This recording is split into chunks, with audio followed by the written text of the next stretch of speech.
Welcome back on the mat. So we'll start in a nice upright seated position. Bit of self-care. It's going to be nice and gentle. So just find a position that's really comfortable for you. Don't worry too much about the hand placement, knees in your lap. Just comfortable and relaxed. Closing your eyes. So we take the awareness inwards. Feel without forcing how you get length through your back. Sitting up nice and tall. Slowly open your eyes. Take your right hand out to the side. You can keep your fingertips on the floor. And then think about drawing the shoulder down. So you don't want the shoulder to lift. So the shoulder's relaxed and down. Then take your left ear to left shoulder. So as you drop the head to the side, you might find that you get a bit of a stretch all the way through your shoulder. Now get your hand into a fist and start to roll your arm or your hand out. So you kind of make little circles with your hand as you keep the ear closer to the shoulder.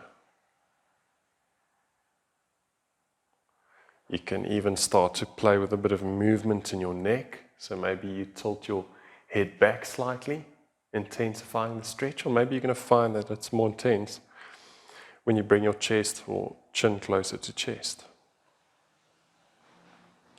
Slowly come back to center. Take the opposite arm out to the side, just getting length. Take shoulder and ear closer together, but the shoulder stays relaxed. It's more ear dropping down. First feel that stretch, maybe feeling it into or through the shoulder, almost a bit of a nerve stretch, and then get hand into a fist and do the same thing. Start moving the hand, roll your fist, and then add a bit of movement with the neck. Keep the left shoulder down, however, you don't want to lift in the left shoulder. It's kind of working out any knots in the neck.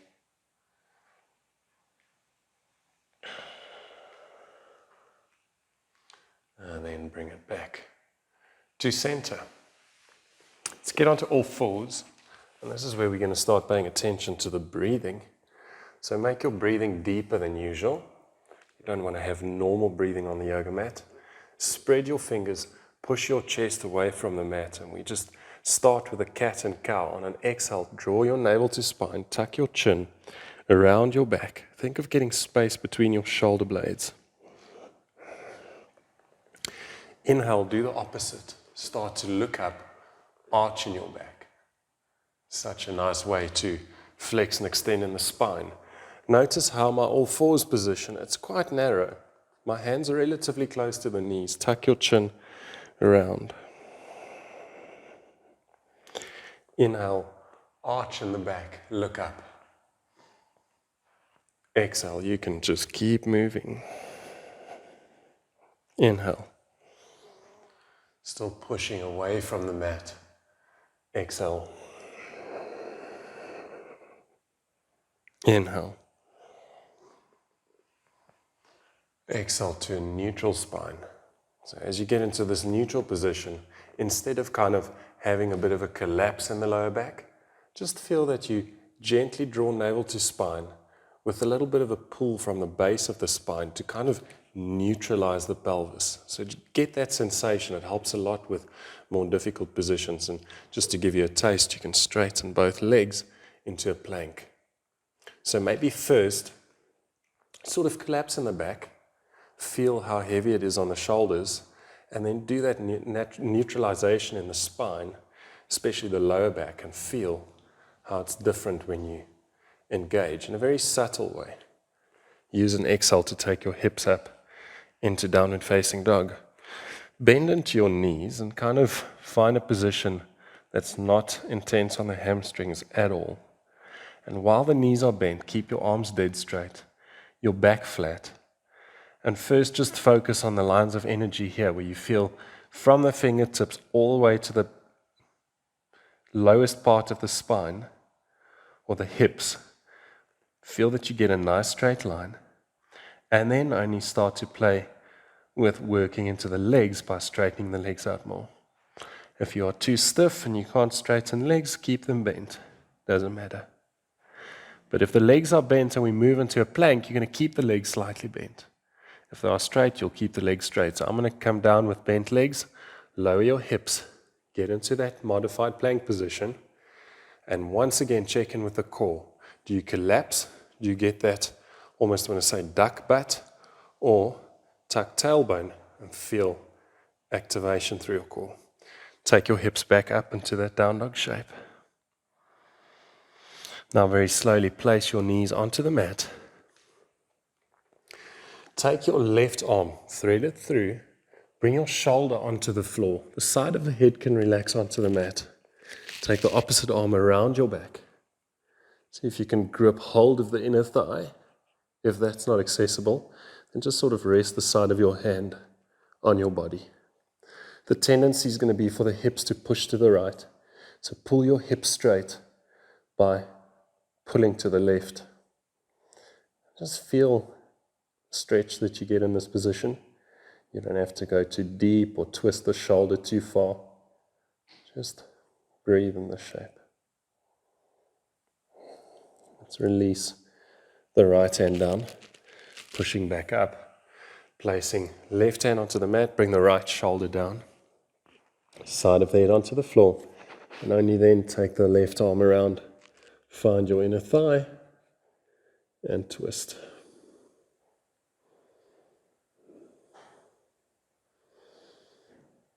Working in different parts of the body, but in a very gentle way.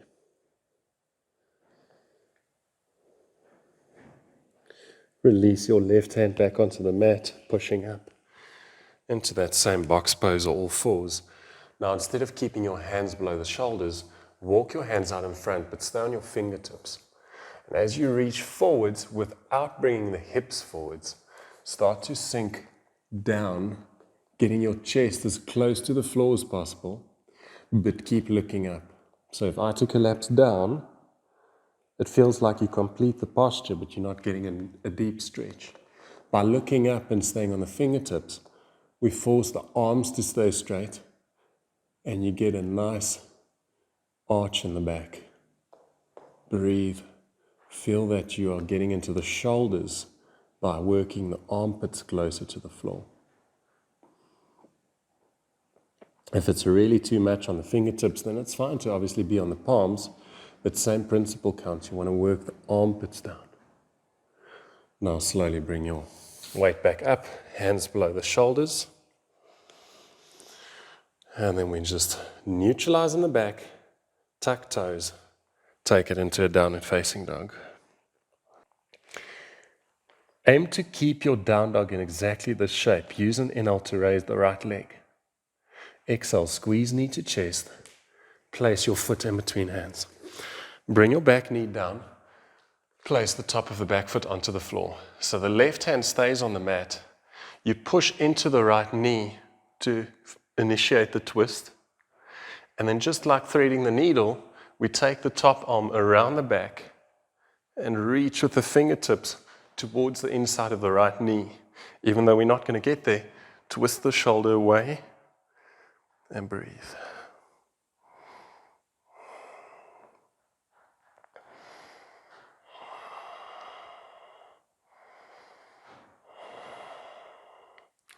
Look down to the floor. Walk your right foot slightly out to the side. Come down onto the forearm if it's possible. Hold onto the foot and pretty much get into the same position, sinking the hips lower. If it's too much, you're just going to get a slight bend in the left arm and not come down onto the forearm.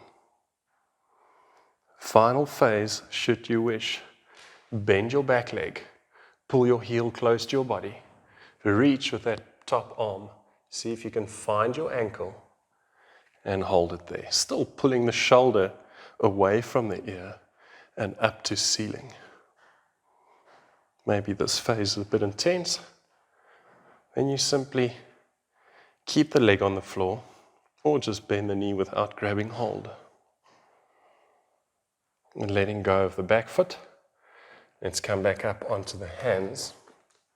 Walk the foot back to center, step back, place knees down, chest and chin down. Inhale, cobra. Exhale, downward facing dog. On inhale, take the left leg up to ceiling. Exhale, knee to chest and place foot in between hands. Back knee comes down. Right hand stays on the floor. Left hand onto the knee. Twist, open up. Then take the top arm around the back. Reach with the fingers towards the inner knee. And hold.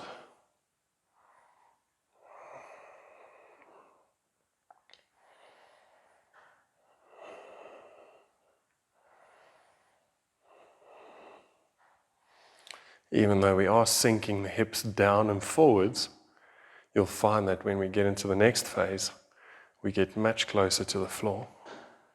So turn your gaze down to the mat, walk your foot out to the side, keep the left arm where it is. See if you can come down onto the forearm, sinking a little bit lower.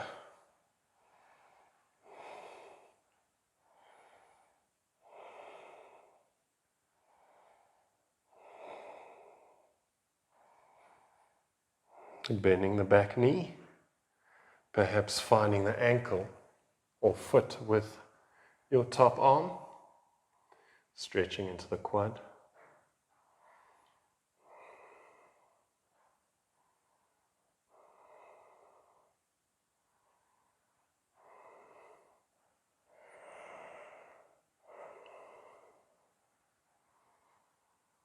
And letting go of the foot. Slowly make your way back up, walking the left foot just in line with the left hip. Tuck toes, lock back legs, step back. Place knees down, chest and chin. Inhale, cobra, perhaps. You want to straighten your legs into an upward facing dog. If it feels good for the back, and exhale into your down dog. Place knees onto the mat. Sit back into child's pose.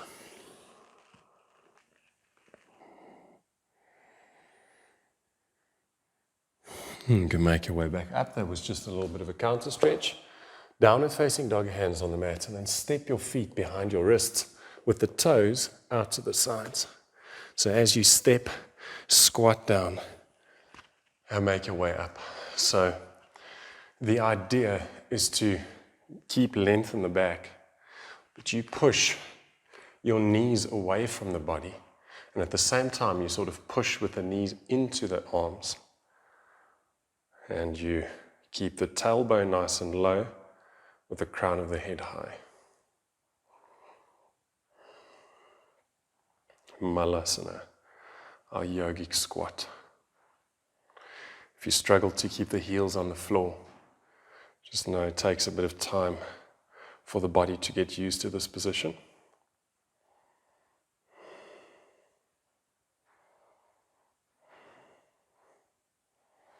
From your Malasana shape, bring your hands onto the mat. Let's step it all the way back into a downward facing dog. And in this down dog, you can walk it out. So bend one knee, then opposite knee, just feeling into both legs.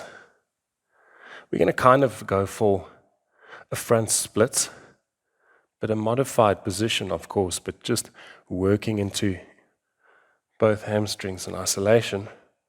So use an inhale to raise your right leg. Exhale, step right foot in between hands. And then start to slide or hop your back leg further back. And if you struggle to keep your hands on the floor, then you might want to drop knees to mat and come down so that you can get hands onto the floor. But the idea is to straighten both legs. Instead of flexing the front foot, aim to keep your toes on the floor. So we're stretching the front parts of the ankles a little bit. And it doesn't matter how far you get in this one. Just aim to keep the legs straight with weight on the hands, and you breathe. And if the toes lift, it's okay, but we're doing that plantar flexion. We're aiming to stretch through the entire top part of the foot.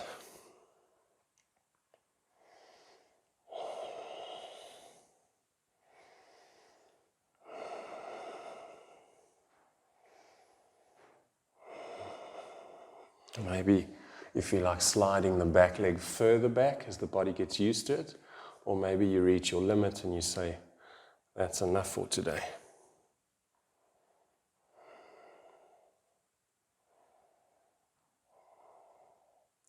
So the way we get out of this one is by bending the back knee, placing the back knee onto the mat. Bring the right arm to the inside of the leg, sweep the leg back, and then we reposition into a downward facing dog. Walk it out.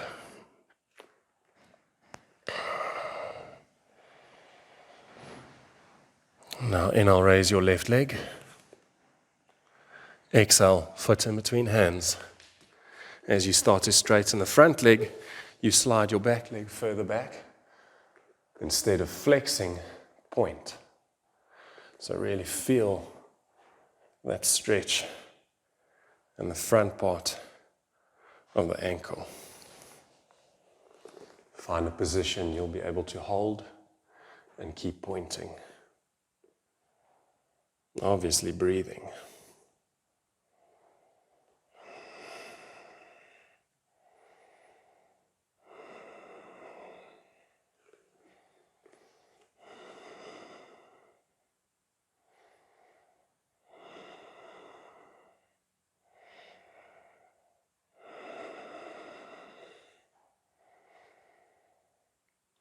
Working on front splits.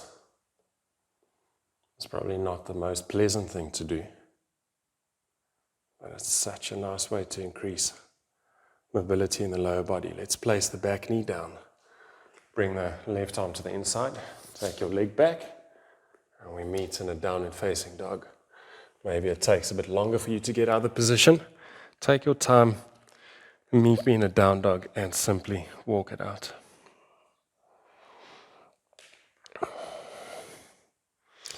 Get into your best downward facing dog shape, and once you get into that position, slowly start to walk your hands towards your feet. So we're closing the gap between hands and feet. And wherever you feel like you want to start bending into the knees, stop there and keep your hands on the floor. So we aim to keep the legs straight. If it's not possible, then bend. But stop where you feel as though you don't have flexibility anymore. Hold that position. You sort of keep looking down to the floor, feel the heels making contact with the mat, and now start to walk your hands to the front of the mat and aim to keep your heels firmly on the mat. And if the heels start to lift, stop wherever you are and hold, even if it's a shorter down dog. Breathe in that position. Maybe you can keep your heels on the floor in your normal down dog shape and do that.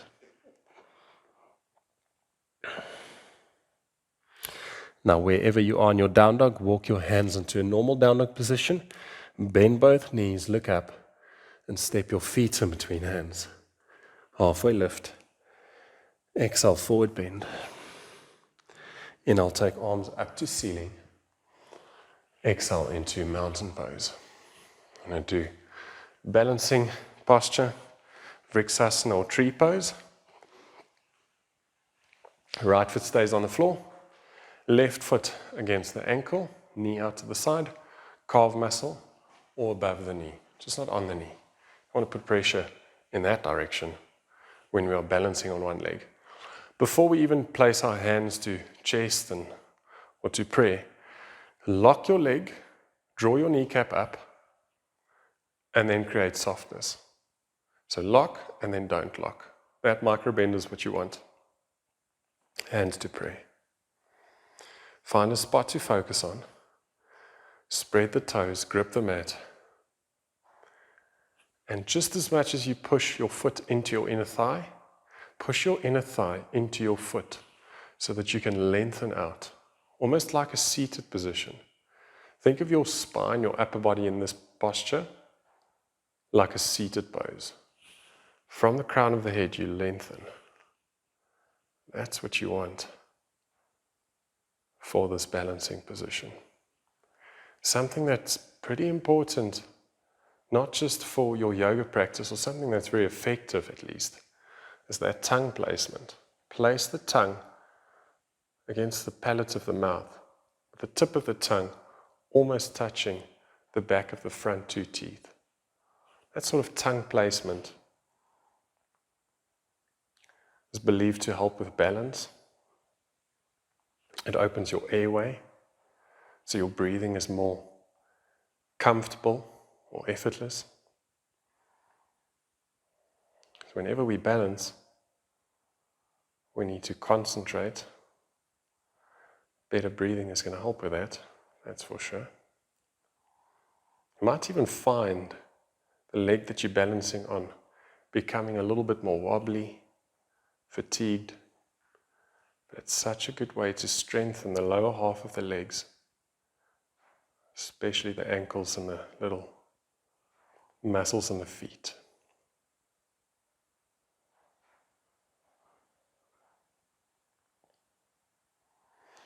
The way we want to exit the posture is by taking the knee away from the midline, getting the foot not to touch the leg. Then bring the knee out in front, step the foot down. Arms down, opposite side. So you've got left foot firmly on the mat, foot against the ankle, calf muscle, or inner thigh. If it feels like the body is pushing to the side, push your leg into your foot, foot into your leg, hands to prayer. Stand up nice and tall. You can once again feel that sensation of locking your leg, but then getting a bit of softness. That's the softness you want when you balance on one foot.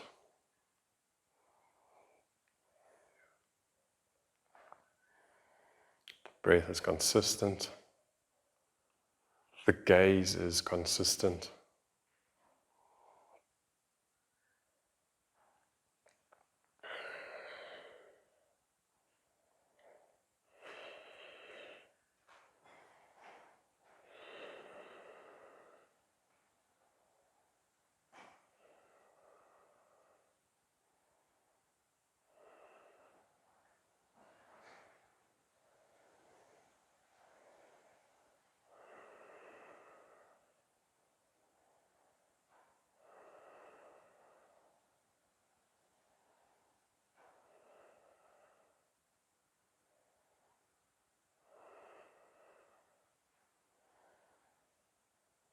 Just stay in this position, be patient, feel what's happening in the body the longer you hold it. We're almost there.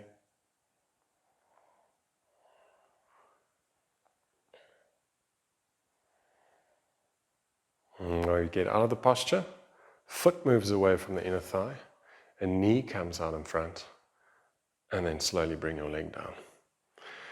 You can shake it out, and then once you are good to go, we get into a wide stance. So feet square, roughly underneath the wrists when you extend your arms. The idea is going to be to pistol grip the big toes. If you struggle to reach the big toes, bend into your knees, but get the big toes. So take a nice deep inhale, hands onto your waist. Exhale, lean forwards, find the big toes. Pistol grip, get a nice grip onto the toes. Do an inhale to get length in your back. And this is where you can assess whether you can straighten the legs or not. Exhale, actively pull the crown of the head closer to the floor. Now, if your flexibility is not quite there, that's okay. But use your arm strength to pull down. The wrists are relaxed. The elbows are pulling up. The shoulders are pulling closer to the waist.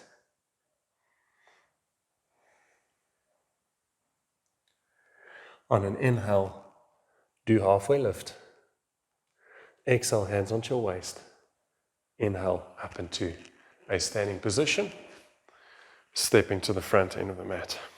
As you get to the front end of the mat, get into your mountain pose, but close your eyes. Just focus on the breath. Scan your body. And before we get to seated and do a stretch or two, we have a few more back extensions to go, so you can open your eyes. Get your feet hip distance.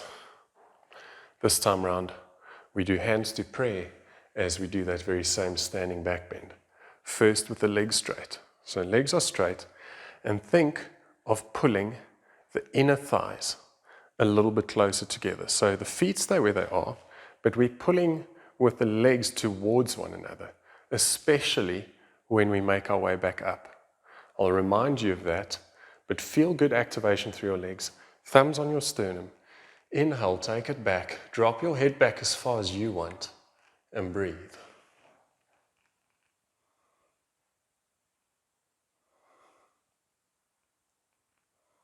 Squeeze your legs together and lift back up. You'll notice that it's a little bit easier to come up when you get the correct activation through your legs. Second one, we'll go back, and once you reach your limit, you get softness in your knees. So you don't have to bend too much, but instead of keeping legs straight, you'll simply get a little bit of a relaxed sort of bend into your knees. So use your inhale, go back, find your limit, and then bend into your knees.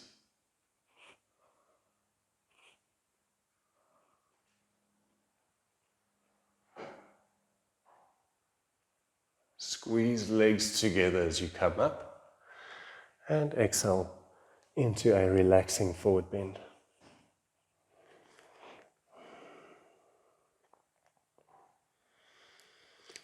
Get softness in your knees, walk the feet together. Start to squat down. If the heels lift, it's okay. If you can keep the heels on the mat, why not? Hug knees into your chest. Just a few stretches on the floor.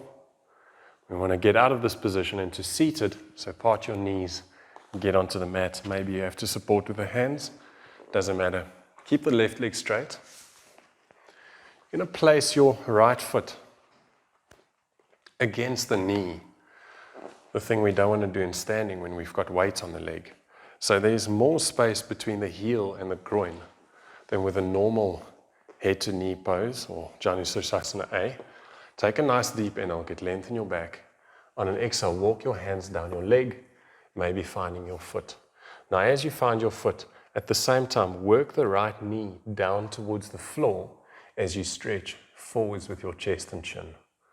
So the knee going down is quite important because we open in the hip, and it's more difficult with the foot being closer to the calf muscle.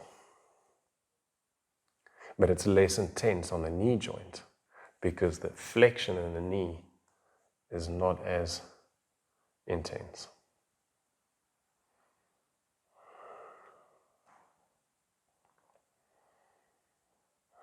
Inhale, make your way back up. You can let go of the foot, switch legs. Straight on the right, position the left foot in line with the knee. It can rest against the side of the knee. Get length in your back, full deep inhale. On exhale, reach for the foot or maybe the ankle, the calf, working the left knee down.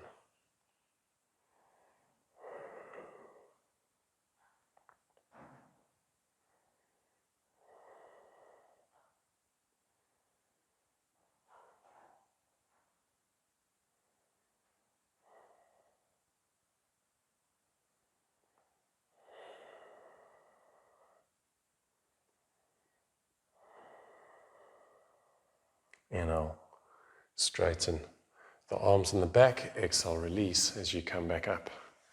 Now, you'll bend your right leg, not too much. Place hands behind your back. Get your left ankle on top of the right knee. We want to close the gap between the foot, the front foot, and the hands. So you can walk your hands closer to your body. You can lift your hips and walk it closer to your foot, or you can step your foot in. So whichever way you get into this upright figure 4 stretch, I'm happy. Just get into a position where you feel that you get a nice stretch in the left leg. If you had to round in the back a lot, it's going to be less effective. If you push out of your shoulders and you keep length in your spine, working chest closer to the leg, you're going to simply find that it's more effective.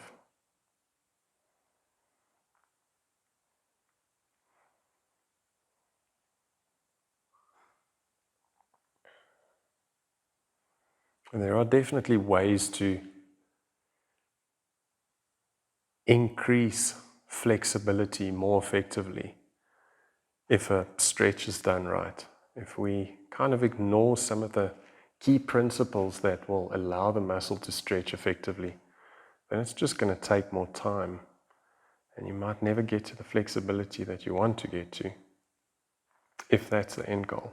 Let's slowly get out of this one. A nice way to get out of it is to move the hips back, slide the foot forwards, and then you can switch legs. So now we'll bend the left leg, right ankle on top of the left knee.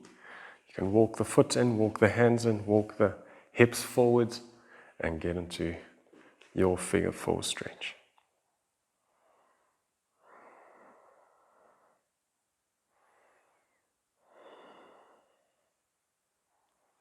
You'll even find that in a position like this, if you keep the right foot flexed nicely,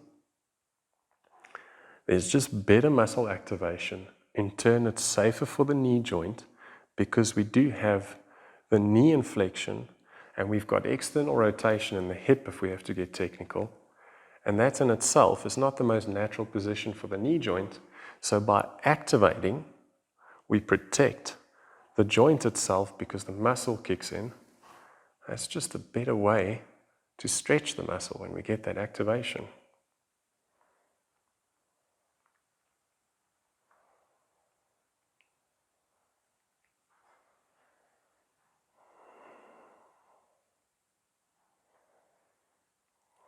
Almost done with the stretch. So the way we get out of this one, you can slide the foot further away, maybe walk the hands back, and then bring your leg down.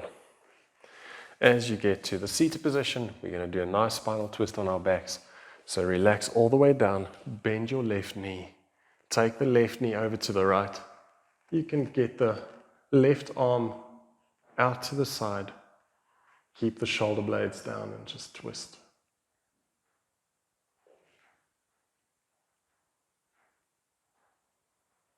Slowly come back to center.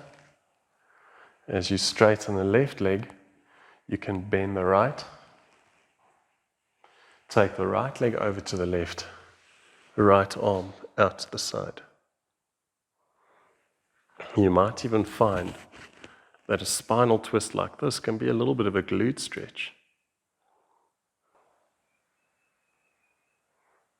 Using the in-breath to get back to center. Our very final last posture. Get the soles of the feet together. Heels quite a distance from the groin. Arms alongside the body. Knees becoming heavy, dropping down into reclined butterfly pose, or it's called Supta Baddha Konasana.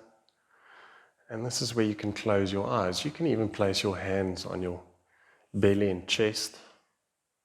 Should you want to feel the chest expanding, the belly expanding on the inhales, and the contraction happening on the exhales.